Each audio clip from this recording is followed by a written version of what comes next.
It is a powerful story of racism and abuse and a hard look back at a shameful period in history. The setting is a notorious segregated reform school for boys set in the Jim Crow South.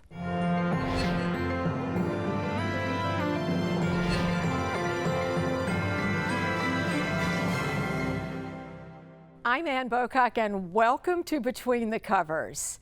Tananarive Due is an award-winning author, screenwriter, documentary producer, and university teacher. Her 16th book is The Reformatory. Now, I'm going to tell you, this book hit me to my core, and I don't have enough good adjectives to let me tell you how much I love the book. So let me get to it and introduce the author. Tananarive Due, welcome. Thank you. I'm so excited to be here and that you enjoyed the book. It is a fabulous read. I want to start with the dedication because you dedicate it to your mother, your father, and Robert Stevens. And I'm going to read what you wrote. Here's the quote. For Robert Stevens, my great uncle who died at the Dozier School for Boys in Marianna, Florida in 1937. He was 15 years old. Now, what we know now is that it was a prison disguised as a school. It was an actual house of horrors. But I want to step back. Tell me about Robert, and when did you learn about him? Yes, this was one of the reasons I needed to write this novel was because Robert had not only been erased from history in terms of being buried in an unmarked grave at the Dozier School for Boys, but I don't think my mother ever knew about him. I don't think her father ever mentioned that he had lost a brother. I have met his namesake, actually. There's a living namesake who is also named Robert Stevens in another branch of the family tree. But he also had never heard the story of the person he was named after. So soon after my mother passed away in 2012, and I was deep in grief about that, my father and sisters and I were all in grief, we learned that she potentially had an uncle named Robert Stevens who had been buried at the site of the Dozier School. I had never heard of the Dozier School. I didn't know anything about any of it. But my father and I went to a meeting. I think this was back in 2013. We went to a meeting at the site. Erin Kimmerly, the forensic anthropologist from the University of South Florida, was there. She was being brought in to use the equipment that she uses for war-torn sites like Kosovo to try to find where they had buried all these children. Ultimately, they found 55 sets of remains at what they called Boot Hill, which was this makeshift, I won't even call it a cemetery. It was just a makeshift place in the woods where they buried children. And I was fascinated by, well, horrified, first of all, but also fascinated by this hidden family history. And the amazing thing at that very first meeting was meeting survivors, Black and white, who were older men now, who could tell the stories of what had happened to them as children with tears in their eyes. And just unbelievable stories of very casual, almost cruelty that happened, whippings, lash marks so deep in the skin that you had to have a doctor remove the fabric. I mean, these are things, some of it made its way into the story. A lot of the horrific things that are based in real life, not everything, but a lot of it is based on actual stories that I heard about or read about. But I did not want to write a memoir. I did not want to try to write a biography and do a deep genealogical search and try to figure out the whole story of the historical Robert Stevens, because it happened so long ago. So many people were gone who would have known him. His elders certainly were gone. I decided to fictionalize it. I'm a novelist and I'm a horror writer. What better setting for a ghost story than a reformatory like this? Absolutely. And the emotions that I felt that any reader is going to feel are one thing. But I can't imagine writing and researching. Did it affect you? Oh boy, did it.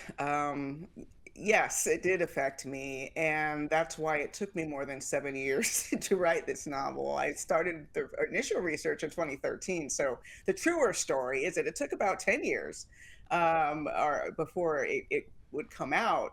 But yes, it was difficult. And it was mostly difficult because, as you said, the research. As I read these newspaper accounts, memoirs, I just had my heart in my throat, and it was just like, oh my gosh, these are children. These are, and for a lot of them, they suffered alcoholism. I just heard from a woman yesterday who said that her father, an 86-year-old survivor, suffers mood swings to the point that it has affected their relationship, all these years later.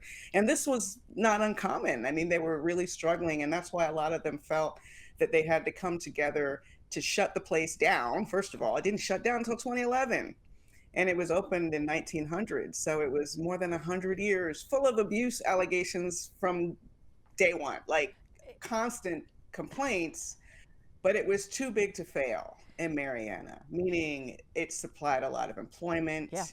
It grew the corn for the county. It had a printing press that ran for the county. It had a football team. It was, in a lot of ways, on the surface, that just looked like a regular school, except it was a work farm, almost like I would call it a concentration camp, also more so than a work farm. And hearing those stories, and especially because at the time I had a younger son. My son is 19 now, but when we first, as a family, went to the remains of the Dozier School, my husband Stephen Barnes, who's a writer, my father John Dew Jr., who's a civil rights attorney, and my 9-year-old son all went together. And the fact that my son was the age of some of these children who were locked up there stayed with me the entire time I was writing this novel. I couldn't separate my emotions, as much as I might try, from the real life Robert Stevens, who was somewhat of a mystery still from 1937. But I know the spirit of children. I was raising a young son, and the spirit of children is a beautiful spirit, of play and of wanting to make friends. And when you subvert that, and when you corrupt that, and when you steal that from them, there are terrible, terrible consequences. So yes, it was a tough process because specifically of the research. It is, if I had to put it in a category, I will make that up. I'll go historical horror story. And some of your characters in the book are not alive, they're haints. My Yes. favorite, tell me about combining the living with the spirit world. Well, I try not to talk about who's a haint and who's not a haint Okay.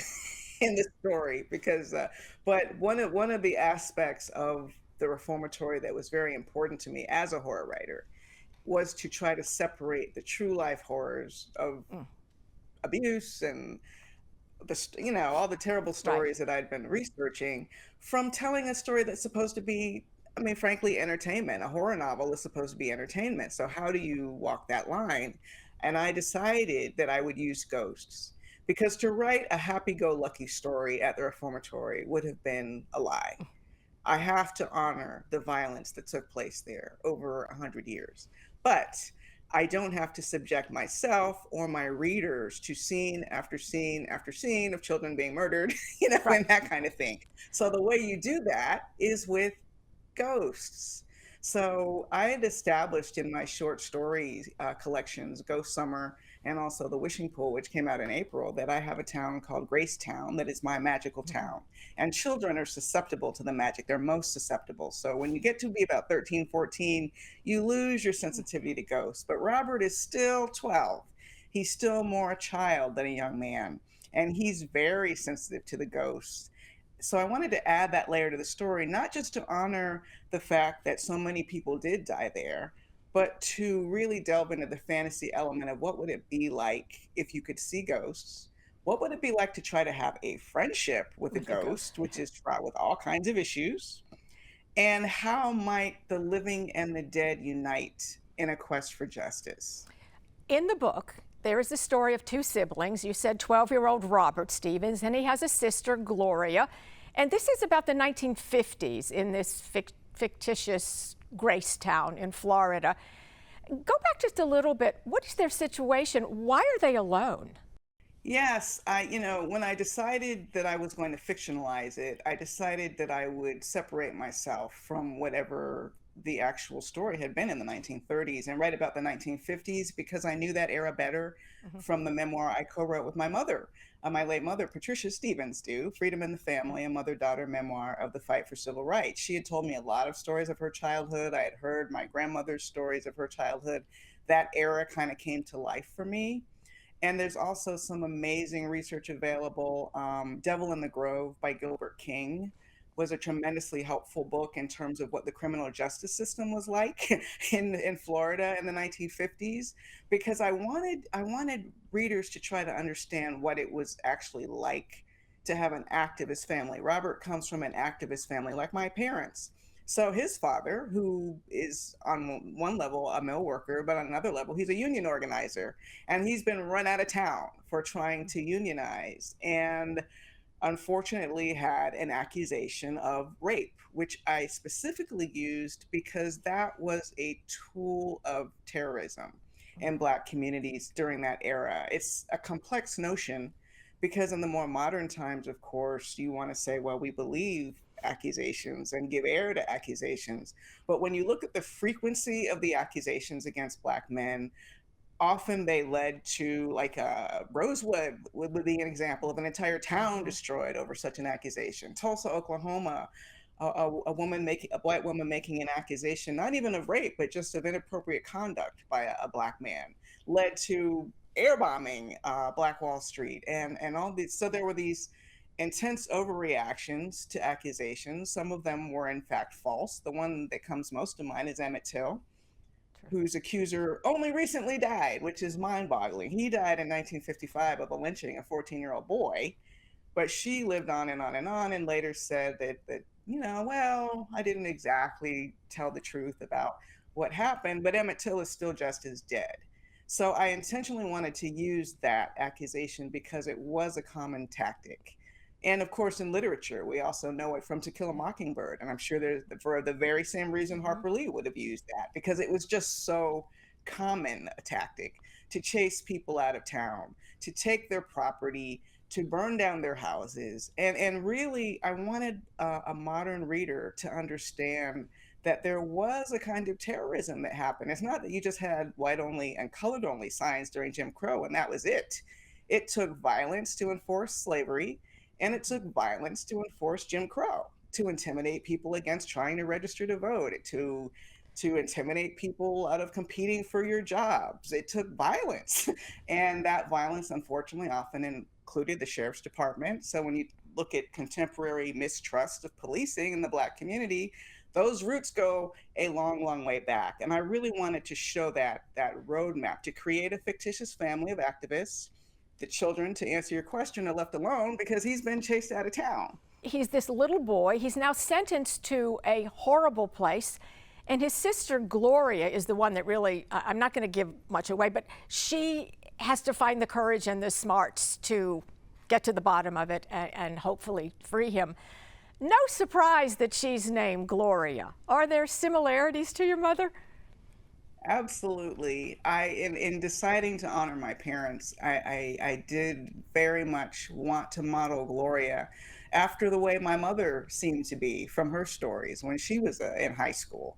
She had an activist spirit from a young age. She had a very courageous spirit. So at every junction in the story, when I asked myself, what should Gloria do now? What can she's only 16 or 17. She's has no means. I mean, she's a Black girl in a society where she's considered a second class citizen. What can she do? And I would ask myself, what would mom have done?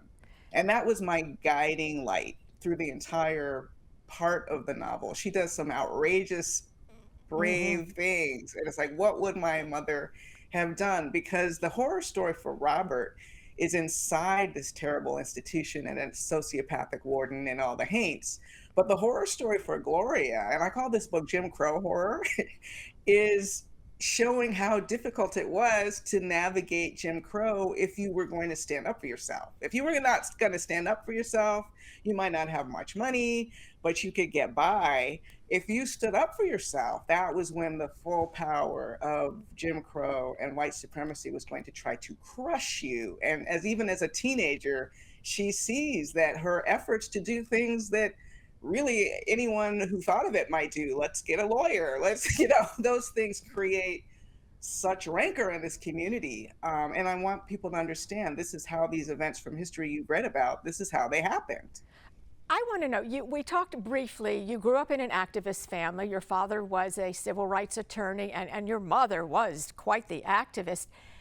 What was that like as a child growing up in this family? In a lot of ways, frankly, even though we missed some of, I mean, the core of their 60s activism, by the time the 70s and the 80s rolled around, we got just a whiff of it.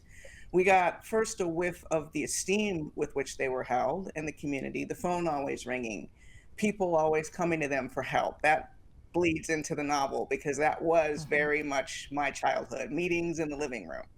um, if my mother put a phone call into Governor Bob Graham, he'd call back within an hour later, that kind of thing. So there was that understanding that they held power and a lot of people had hope in them. But then the other underside of that was not so pleasant. Integrating a new neighborhood in South Miami-Dade County, being called the N-word by children, our parents so worried about death threats that they asked white members of the Unitarian church they attended to sit watch outside of the house. So my childhood was a balance of sort of caution and fearfulness. Some of that they tried to hide from us, but some of it they couldn't, but also a great pride in them. And one undercurrent through it all was that they always had white allies. I had white godmothers that my mother had worked with in the civil rights movement. So for me, white supremacy or racism, as I would have called it then, was not something about white people, it was something about racists. Your writing, this is sometimes called black horror, black speculative fiction.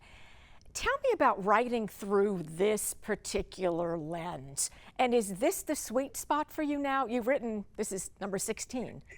It's so interesting. When I first started out trying to figure out who I was as a writer, I think my greatest fear was that I would be expected to be some sort of an expert on rural Southern history, like the great writers. I had grown up reading like Toni Morrison and then Alice Walker, those sort of rural Southern stories, because I grew up in the suburbs. I grew up with air conditioning, and that was not my experience. It was only over time that my mother moved back to her hometown of Quincy. So trip after trip, I got to sort of experience her birthplace, experience rural Florida. And I don't think without that, I would have been able to write the reformatory. And I have to admit, I have become a bit enamored of my small town of Gracetown, even though it's not where I grew up. It wasn't what I knew, but I really do enjoy bringing history to life. I have so much respect for the people who shouldered so much, so much, and still raised their families and still went to school and still had love in their hearts, as a matter of fact, did not become so deeply embittered. They just, and also created jazz, rock and roll, blues, all this joyful art and joyful music in the midst of such horrible times. And I consider a book like The Reformatory, and when I write history, I wrote The Black Rose many years ago about Madam C.J. Walker. I really want to shine a light on the fact that these were real people. When we look at these historical photographs of marches or lynchings or whatever it is we're looking at, these were real people, not unlike us. There were progressives back in the 1930s. There were progressives in the 1890s. How horrible would that have been to be someone who had a more contemporary sensibility but stuck in history? And that's really who these characters are. Which makes it even harder when I think about Gloria trying to work through the justice system in 1950, obviously not a level playing field. And then, we're what, almost 75 years later, where are we? That is also one of the things I wanted to highlight in the reformatory. I wanted it to serve as sort of a validation, but maybe even a roadmap for families today who are encountering the same issues. Like there's a scene in the reformatory where Gloria and her old godmother in her 80s, Miss Lottie, are so frightened when the police lights show up in the rearview mirror. That's a feeling I still have in 2023. There are parents in 2023 whose children are still sent to juvenile hall for schoolyard fights. This is the thing that I want people to bear in mind as they're reading the reformatory. Yes, it's set in 1950, and yes, those signs have come down, white only and colored only, and a lot of it has gone underground, although unfortunately more of it is bubbling back to the surface in our current era. But I wanted people to understand the lineage of some of the attitudes, the explanations for why do we have this huge prison industrial complex in the United States compared to the rest of the world? What is our unique history that explains that? It's all in there. And also what's called the school to prison pipeline, which is very much alive and well. My own son was suspended from school at the age of 5 on the last day of kindergarten because he had a temper tantrum and threw over a little chair. I was a volunteer in that classroom twice a week. I lived within walking distance of that school. It was the last day of school. Why not pick up the phone and call the parent? Why have a suspension on a child's record that follows them all through the school system? In my middle school, they're starting to intervene with policing over tardiness, over all kinds of issues. So issues that should be treated with help for families and social funding get treated with incarceration, starting when our children are young. And when I say our children, it's Black and brown children often, because when they're standing before a judge, they don't remind them of themselves when they were their age. They don't remind them of their nephew or their child. Black boys, especially by the time they're about 13 or 14 years old, start to look like a threat to many people who are fearful of the other. And I wanted to address that in the reformatory too. When you're writing, is it a consciousness for social justice? And how has your writing progressed from when you started to the reformatory? You know, that is a very interesting question. Before I published, right out of graduate school, I was writing short stories with white male protagonists who were having small epiphanies because that was the canon I had been taught. So, despite the civil rights activism at home, despite all the comic books at home about Black history and reading Roots by Alex Haley and all this great information my parents gave me, I had absorbed the notion that a story was something that happened to a white man who was having an emotional crisis. So I had leached out my gender, I had leached out my race, and I had leached out genre. Okay. So it took reading Gloria Naylor's Mama Day, an interview with Anne Rice when I was at the Miami Herald, really opened my eyes to the fact that writing horror could be something respected. I think that was one fear, was that if I wrote horror, I wouldn't be respected, even though my mother loved horror. She was like the one who gave me my first Stephen King novel when I was 16. But I had strayed. By the time I wrote my first novel, though, my voice was pretty much the same voice you see in the reformatory. The father is a social worker, the mother is a judge, they are activists, they are being chased by a white supremacist. And it was like, and I thought it was a little too much. And then we had the Oklahoma City bombing. And I was like, oh, okay, that wasn't too much. That was actually reflecting reality in a weird way. So there's always been this thread of history and social justice that runs through a lot of my stories, but not all of them.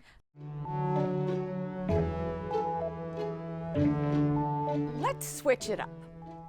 You love horror. You even teach a course, Black horror and Afrofuturism.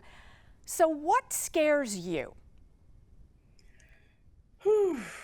Well, as a mother, and I'm sure any parent can relate to this, I'm fearful for my children, my son in particular, who's 19 and 6'5", and has been getting wary glances, as I said, since he was about 13. And you start to notice that as a parent from the time people are like, "Aw," and then they're like moving away. And you notice that. So I think I understand better now why my mother, even before her grandchildren were born, was afraid to have grandsons. So that scares me, the unknown future for your children. Watching the political tides turning is very frightening, sort of a backlash to having more inclusivity, having more exposure to difference, because there are a lot of people in this country who live in very segregated areas to this day. They don't really, their picture of what the United States is, is like from a 1940s movie Whereas the reality of the United States is very different, and that clash is causing fear. I think that same fear has driven our gun culture. This fear that there's going to be payback. This fear that the criminals are going to take over, and the kind of thing that politicians like to gin people up with at the polls. All of that is fear of the other, and the desire to erase history. I don't know that that's fear of the other. I guess that's fear of looking in the mirror, fear of having to ask ourselves, all of us, ask ourselves questions about what our privilege stands on. And I'm going to turn it upside down and ask you the reverse. What brings you the most peace? Really, being at home. I love being at home. I'm turning into a real homebody as I get older. I live with my husband, Stephen Barnes, who's my collaborator. We have like a mini writer's room that we collaborate on scripts together. Our son is still living with us at 19. I have 2 cats. That brings me great joy. Playing music, I play a little keyboard and piano. That brings me joy. But ultimately, since the time I was 4 years old, it's always writing. It brings me so much joy. The book is The Reformatory. Tananarive Due, it has been such an honor to spend this time with you. I want to thank you so much.